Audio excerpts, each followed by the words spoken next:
मासूम चिड़ैया खबर उड़ती है।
प्रेस कॉन्फ्रेंस में कर्नल सोफिया कुरैशी के साथ विदेश सचिव विक्रम मिस्री और विंग कमांडर व्योमिका सिंह भी मौजूद रहे।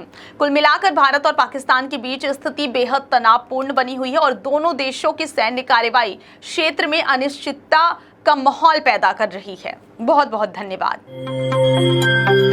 सोन चिड़ैया खबर उड़ती है।